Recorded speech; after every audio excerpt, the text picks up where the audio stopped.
Moi, président de la République, je vous demande de vous arrêter. Bienvenue dans, comme toujours, chaque semaine, les faits marquants de l'actualité vus au travers du prisme de la communication. Nous allons tenter de lire entre les lignes des discours parce que, vous le savez évidemment, la chose la plus importante en communication, c'est d'entendre ce qui n'est pas dit. Et pour y parvenir, on va tout de suite regarder le sommaire de cette émission. Avec tout d'abord les retrouvailles, quelques mots entre François Hollande et Nicolas Sarkozy pour le 11 novembre. Et surtout, la poignée de main qui scelle une forme de pacte entre les deux hommes. Ils se donnent d'une certaine façon rendez-vous pour 2017. Les footballeurs français rattrapés par le syndrome Nice-Na, ils ont redoré leur blason pendant 5 ans. Et puis en 48 heures, patatras, sextape, chantage et autres voitures de luxe. Comment Didier Deschamps pourra-t-il sauver l'image de son équipe ? Et nos invités ce soir sur ces deux dossiers. D'abord, Jackie Isabello de l'agence Corio Link, bonsoir. Romain Mouton de l'agence RM Conseil, bonsoir à vous. Bonsoir Julien. Et puis Nicolas Boudot qu'on retrouve, associé du cabinet Tilder. Bonsoir Nicolas. D'abord, comme toujours, évidemment, on va commencer par une image forte, une image marquante de la semaine. C'est la poignée de main entre François Hollande et Nicolas Sarkozy. C'était le 11 novembre dernier, cette photo que tout le monde scrutait. On va essayer de mettre le son maintenant. Que se sont dit les deux hommes? Regardez et écoutez. Merci beaucoup d'être venu. Merci. Monsieur, je vais saluer. Alors, il y a une petite erreur de com. D'abord, sur le plan strictement physique, Jackie Isabello, on se rend compte que Nicolas Sarkozy, il est un peu au-dessus de François Hollande. C'est lui qui est sur l'estrade, alors qu'a priori, il est plus petit que lui. Alors ça, c'est le contre-plongé. Vous, Ouais, vous êtes ça. des gens de télé, vous êtes formés plus que nous à ça. Au départ, on a essayé de vous rattraper. Ce qui est marrant, c'est bien que vous ayez donné toute l'étendue de l'image, parce qu'on a pu voir qu'il y a eu 2 phrases. On voit la photo partout, et finalement, quand on la regarde, on se dit c'est un peu disproportionné. C'est un peu comme le dernier James Bond. Ce soir, c'est un temps fort sur votre groupe. C'est un peu disproportionné. Après, le deuxième point, c'est qu'effectivement, on essaye d'éviter que le président de la République soit ramené à des gens plus grands que lui. Mais c'est régulier. Chaque 14 juillet, le président de la République serre la main à des gens qui sont au-dessus de lui, puisque c'est ainsi que l'estrade est construite. Après, la troisième chose assez importante, c'est que tout le monde veut commenter ce que la politologue Virginie Martin appelle l'élection à un tour. Elle dit, de toute façon, on s'en fout du premier. Ce qu'on veut savoir, c'est qui va être placé en deuxième position derrière Marine Le Pen pour pouvoir lui faire défaut et prendre la présidence de la République. Donc, les médias, quelque part, sont en train de construire cette histoire que les sondages ne souhaitent pas se voir renouveler. Ça, c'est un point assez important. Je pourrais peut-être y revenir, je vais vous laisser la parole dans un moment, mais ces 3 premiers points me semblent assez importants dans cette image que nous avons vue. Trop aimable de laisser la parole à Romain Mouton. Alors, ce qui est frappant aussi dans les images, c'est qu'on voit François Hollande qui arrive de loin et qui va directement vers Nicolas Sarkozy, alors qu'il y a Manuel Valls qui est là, il y a Claude Barthelone. Enfin bon, il n'était pas obligé de commencer par lui, mais non, il y va directement.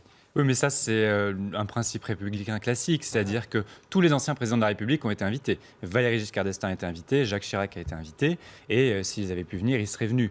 Et si ça avait été un autre président et un autre ancien président, il aurait été aussi vers l'ancien président de la République pour le saluer. Donc ça, c'est pas un signe. Alors c'est vrai que c'est forcément interprété à l'aune de 2017 d'une façon un peu particulière, mais c'est une tradition républicaine d'aller saluer un ancien président de la République. Jusque-là, pas de faux pas. François Hollande qui a commenté la présence de Nicolas Sarkozy. On l'écoute.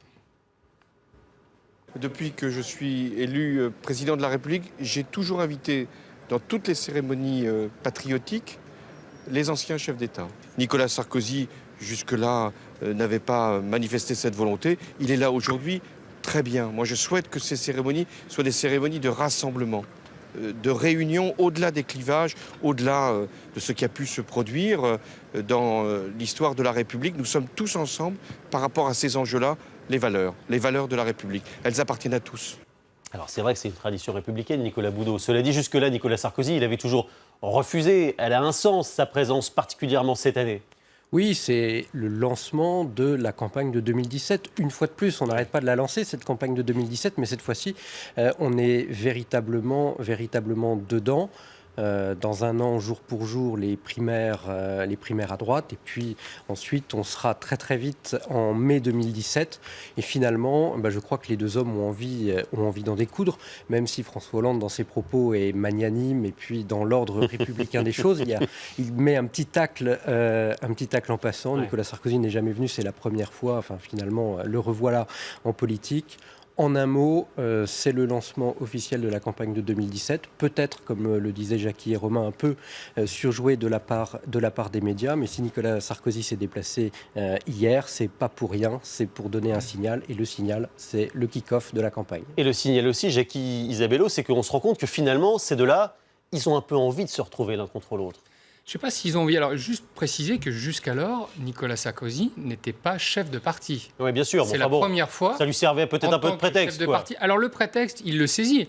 Mais vous n'avez pas manqué de noter que les Républicains, ex-UMP, RPR, le gaullisme est quand même fortement ancré dans cette famille politique. Ne pas être présent lors de ces cérémonies qui sont très importantes, ce serait une faute politique. Donc, jusqu'alors, il n'était qu'un ancien chef de l'État. Et il pouvait surseoir ou en tout cas décider de ne pas venir. Il ne représentait que lui-même et personne d'autre. Après, est-ce qu'ils ont véritablement envie de se retrouver ? Non, ils n'ont pas envie. Mais ils sont contraints et c'est ce qu'ils sont en train d'installer.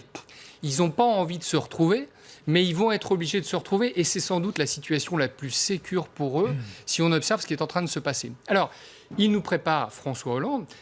François Hollande prépare Manuel Valls qui, bien malgré lui, est en train d'annoncer que la droite et la gauche devront faire union pendant l'entre-deux tours pour afficher un message démocratique, nous disent-ils, vis-à-vis de Marine Le Pen qui, soi-disant, ne serait pas à la tête d'un parti démocratique. Donc tout ça est en train de s'imposer à eux, bien malgré eux. Et là-dedans, puisque vous allez nous demander qui est avantagé, eh bien, sans doute plus François Hollande que Nicolas Sarkozy, on le voit bien. Et d'ailleurs, quand Manuel Valls joue avec l'arme Emmanuel Macron en ce moment, il essaye d'ouvrir un banc énorme sur l'électorat centriste pour, au deuxième tour de la présidentielle, récupérer cet électorat centriste et se faire réélire. Romain Mouton, on sait bien que François Hollande il préfère avoir Nicolas Sarkozy face à lui lors de cette présidentielle. Il craint plus Alain Juppé. Bien sûr, moi je pense que c'est une tactique des deux partis. Et oui. François Hollande a intérêt à avoir Nicolas Sarkozy puisque selon lui, selon certains politologues, selon certains sondages désormais, ce serait le candidat de droite le plus facile à battre, entre guillemets. Donc c'est un intérêt pour François Hollande. Mais c'est aussi un intérêt pour Nicolas Sarkozy d'être face à François Hollande sur place alors qu'il avait refusé. Il s'est découvert une envie pour le 11 novembre, une vocation. Et il était là pour aussi remarquer, se repositionner comme homme d'État. D'ailleurs, son entourage ne l'a pas caché. Pour marquer la différence par rapport à Alain Juppé, par rapport à François Oui, parce qu'il n'y avait Fillon, pas Alain Bruno Le Maire. Juppé, il n'y avait pas François Fillon, il n'y avait pas Bruno Le Maire qui faisaient le 11 novembre dans leur propre ville ou circonscription, alors que Nicolas Sarkozy voulait là se positionner. Mais c'est toujours, et cette tradition, et depuis toujours, il y a cette histoire de poignée de main, de présence à ces cérémonies. Alors, rappelons-nous un petit flashback rapide dans l'histoire. 94, Hôtel de Ville de Paris, Libération de Paris, Mitterrand, Chirac, Balladur.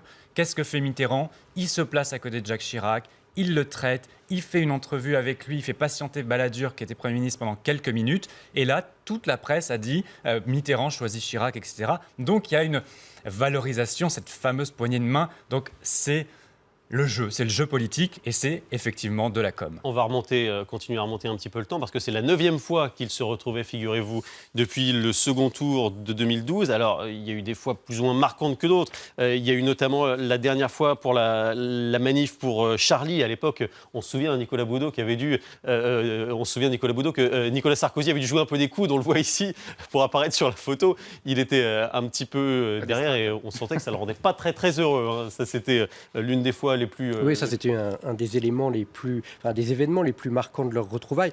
Alors c'était à la suite d'une tragédie, mais en effet, et là pour le coup, on peut dire que François Hollande n'avait pas été nécessairement très républicain parce qu'il aurait pu inviter les anciens présidents de la République à se mettre au premier rang. Et dans ce cas d'espèce, il est probable que Nicolas Sarkozy ait été un peu maltraité Voilà, peut-être ce qui explique peut-être qu'il a pris beaucoup de plaisir à serrer la main et de façon un peu plus haute depuis l'estrade hier matin. Alors, il y avait une autre trouvaille, là, le temps avait dû paraître un petit peu long, c'était pour la cérémonie en l'honneur de Nelson Mandela en Afrique du Sud. Nicolas Sarkozy et François Hollande étaient côte à côte.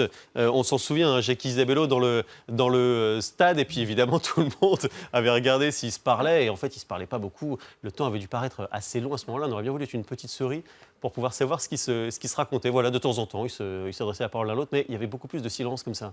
Alors qu'en même temps, Barack Obama était en train de plus ou moins draguer la première ministre du Danemark. C'était une autre ambiance. Il se savait. Et d'ailleurs, c'est à ce moment-là qu'il lui a montré, ils ont fait le fameux selfie qui, lui, a fait le tour du monde. Absolument. Puisque c'était la séquence du moment. Alors, vous savez, ça, c'est ce qu'on appelle, nous, dans nos métiers, ce qu'on appelle la fonction fatigue. C'est vraiment cette espèce de composition sociale du langage. Et pour nos auditeurs, la fonction fatigue, c'est quand vous discutez avec quelqu'un au téléphone, si vous n'entendez pas le vous dites mais il n'y a personne. Voilà, c'est ça. Donc, ils ont fait pour les médias cette espèce de fonction fatigue pour dire nous sommes adversaires, mais nous n'en restons pas des hommes. Et lorsqu'il s'agit de représenter la France, voilà, on est ils savent camarades. Très bien qu'ils sont filmés, que ça va être commencé. Ça n'a pas marqué, franchement, l'actualité du moment, ni l'histoire de notre pays. En revanche, ce qui a un petit peu marqué, peut-être pas l'histoire, mais au moins l'histoire politique, c'est la passation de pouvoir en 2012, lorsque François Hollande raccompagne Nicolas Sarkozy, mais qui tourne les talons alors que l'ancien président est encore là. Ça, franchement, Romain Mouton, ça avait été vécu comme une humiliation par Nicolas Sarkozy, à juste titre. C'était pas très élégant. Bien sûr.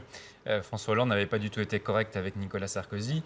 Et on se rappelle que dans l'histoire de notre République, c'est un moment fort, un moment symbolique, cette passation de pouvoir, au moment où on raccompagne le président sortant, battu, et qu'on le raccompagne sur le perron de l'Élysée.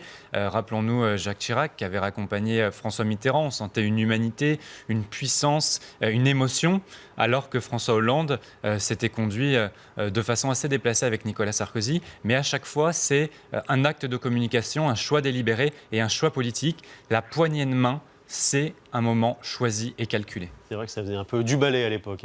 L'autre dossier com de la semaine maintenant, c'est le football. L'équipe de France aurait-elle une mauvaise image collée au crampon ? Alors, Karim Benzema a été mis en examen dans l'affaire de la sextape. On va le voir à la sortie du bureau du juge sur le siège passager de cette voiture. C'est à l'issue de sa mise en examen. Il y avait une garde à vue juste avant. 5 ans après l'affaire Nice-Na, l'équipe de France retrouve ses démons. Nicolas Boudot, comment Didier Deschamps peut-il gérer cette crise ? Avant de vous donner la parole, on va regarder un moment un peu surréaliste. Je ne sais pas si vous avez vu ça, c'était la conférence de presse à Clairefontaine de Didier Deschamps. Tous les journalistes, évidemment, veulent lui parler de ça, mais Didier Deschamps, il précise les choses d'emblée. Vous allez voir que ça n'a pas servi à grand-chose. Je me doute que vous avez beaucoup de questions extra-football. Je n'y répondrai pas. Quelles conséquences, justement, une telle histoire entre deux joueurs de l'équipe de France peut avoir concernant Karim Benzema, Mathieu Valbuena et l'équipe de France dans son ensemble ? On est obligé de se poser la question. Bon, Olivier, je suis pas obligé d'y répondre. Il y a quand même un problème aujourd'hui à 7 mois de l'Euro. La parole est à Damien Dubras, l'équipe 21. Je pense que je ne vais pas beaucoup parler. Mais non, mais c'est...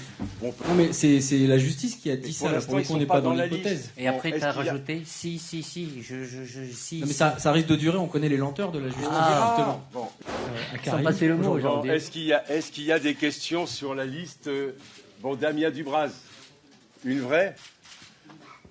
Ça peut durer. Qui va nous poser la première question ?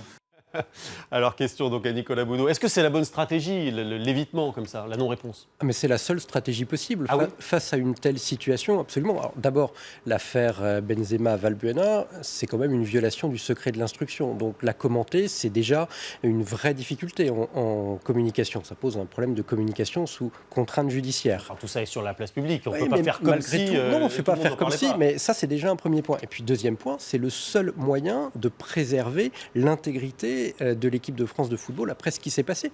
Valbuena, c'est le meneur de jeu, c'est le maître tactique de l'équipe de France, et puis Benzema qui joue dans le club mythique du Real de Madrid, c'est un personnage extrêmement important au sein du vestiaire, au sein du groupe France. Et se mettre en difficulté avec l'un ou l'autre ou les deux, c'est absolument impossible pour Didier Deschamps à quelques mois d'un championnat d'Europe qui va se jouer précisément en France. Il n'a pas d'autre solution que de servir de rempart en communication, de ne pas répondre et d'attendre justement les suites de l'enquête pour ensuite prendre une décision. Ça veut dire, Jackie Isabello, que c'est un peu de la communication interne, comme on dirait, dans une entreprise ? Si on était, en tout cas, je suis un peu en décalage par rapport à Nicolas. Si j'étais à la place du DIRCOM ou directeur des relations presse de la Fédé, je lui aurais dit, écoute, on veut diffuser une liste, on va utiliser un fax, voire même un mail, voire même un tweet. Ça sert à rien de se mettre en face de 250 personnes qui, mécaniquement, vont faire leur travail. Enfin, je veux dire, on n'est pas au Nigeria, pardon pour nos amis nigérians, mais heureusement que les journalistes se sont jetés sur cette affaire. Dans ce cas-là, il reste bien au chaud, il diffuse sa liste et puis il gère le temps un peu différemment, parce que là, il se laisse imposer un timing dans une espèce d'arène qui ne peut pas se comporter autrement. Donc je trouve ça un peu léger de la part du service de com de la Fédé. Cela dit, Romain Mouton, il ne lâche rien. Les journalistes ? Non, Didier Deschamps. Donc bon, voilà, il vient pour commenter sa liste et puis il renvoie la faute sur les journalistes d'une certaine façon. Il dit, moi je veux parler que de sport, visiblement pas vous, et ben tant pis. Moi je trouve que Didier Deschamps a entièrement raison. Il a entièrement raison parce que dans tout ce type de crise, d'affaires, etc., c'est la même chose d'ailleurs en politique. Quand on parle, quand on s'exprime, on remet une pièce dans la machine et ça repart, et ça repart. Et du coup, il y a une nouvelle polémique. C'est-à-dire que là, on voit d'ailleurs que l'affaire commence à se calmer. Mais si Didier Deschamps, on en parle moins, si Didier Deschamps, on va en reparler, si Didier Deschamps avait fait une déclaration, c'est parti, ça aurait remis un coup et donc, du coup, ça aurait alimenté. En plus de ça, c'est pas le positionnement de Didier Deschamps. Et Didier Deschamps, il a 9 autres joueurs dont il doit s'occuper. Il a l'Euro 2016 qui arrive. Il a donc... oui, même 10. Même 10. Enfin, moins 2. C'est une liste de 23, je crois. Donc. Avec les remplaçants. Bref, il a beaucoup d'autres joueurs à s'occuper pour préparer l'Euro 2016. Il y a d'autres joueurs qui sont de grande valeur dans cette équipe.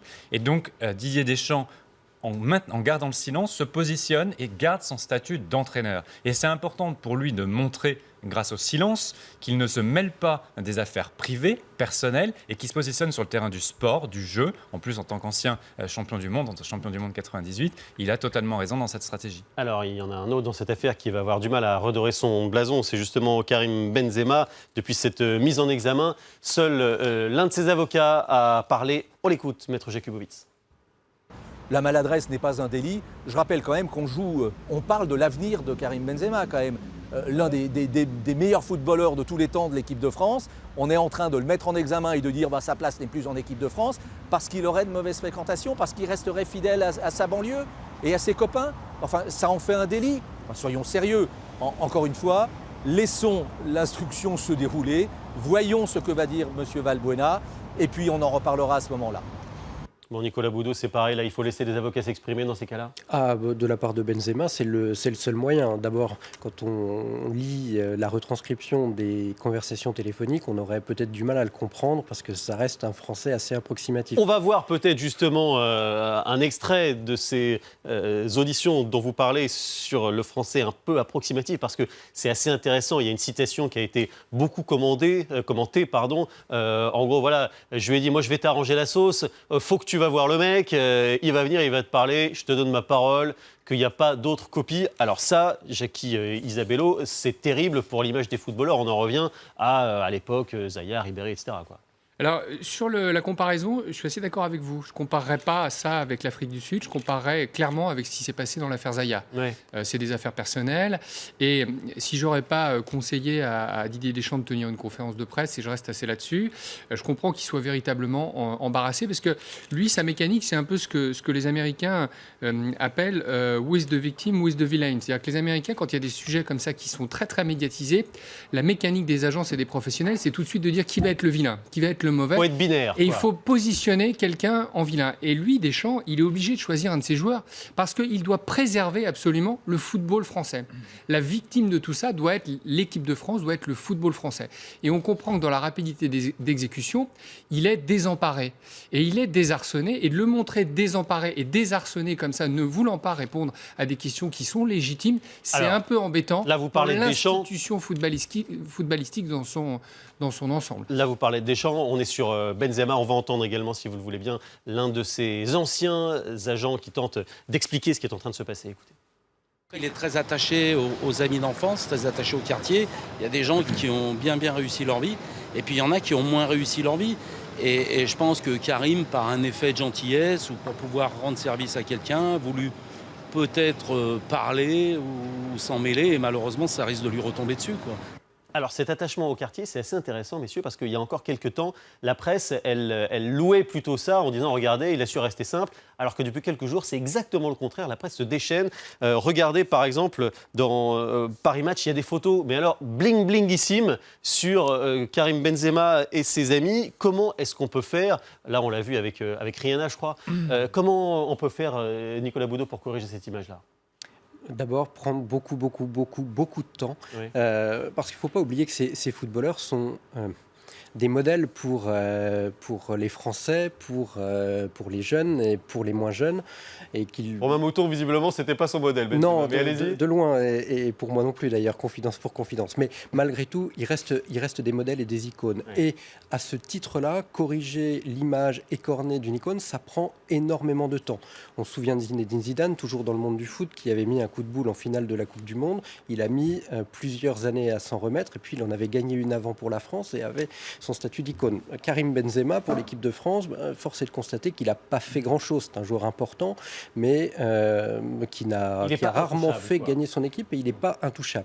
Donc, pour répondre à votre question cette fois, pour corriger cette image-là, beaucoup de temps, un peu de modestie, beaucoup d'humilité dans ses prises de parole, et puis surtout, et avant tout, des résultats sportifs positifs avec l'équipe de France. Et ça permettra de corriger son image. D'un mot, Romain Mouton, c'est corrigeable sur le plan de l'image ? Oui, mais je pense qu'on est dans une spirale infernale. FIFA, équipe de France, etc. Et donc le foot est au cœur du scandale, alors qu'on devrait être tous fiers de notre équipe. Là, le problème, c'est qu'il y a quelques scandales individuels, mais qui sont finalement représentatifs de la société. Il y a toujours dans un groupe un vilain petit canard. Il suffit de l'isoler et pour que le foot en sorte grandi. En 10 secondes, Jacques Isabello. Il se laisse embarquer. Rappelez-vous, de manière comparable, l'affaire Kerviel. Lorsque Jérôme Kerviel est embarqué dans cette espèce de maelstrom, des sales photos, la barbe pas coupée, les cheveux pas coiffés, on a fait des belles photos, on a diffusé. Il faut prendre la main en matière de com. Moi, je suis lyonnais. J'ai vu Karim Benzema grandir dans notre belle cité de Lyon. C'était un gentil, c'était pas un méchant. Il y a plein d'images qu'on peut diffuser pour montrer qu'il s'est peut-être planté, mais qu'il n'est pas si mauvais que ça. Ils peuvent reprendre la main. Il faut qu'il fasse le pèlerinage de Saint-Jacques-de-Compostelle. Et il joue remarquablement bien au foot. Mais bien sûr, il n'y a que ça à faire. Merci messieurs, comme toujours, c'est terminé. Tout de suite, d'autres infos, c'est sur la chaîne Info, bien sûr.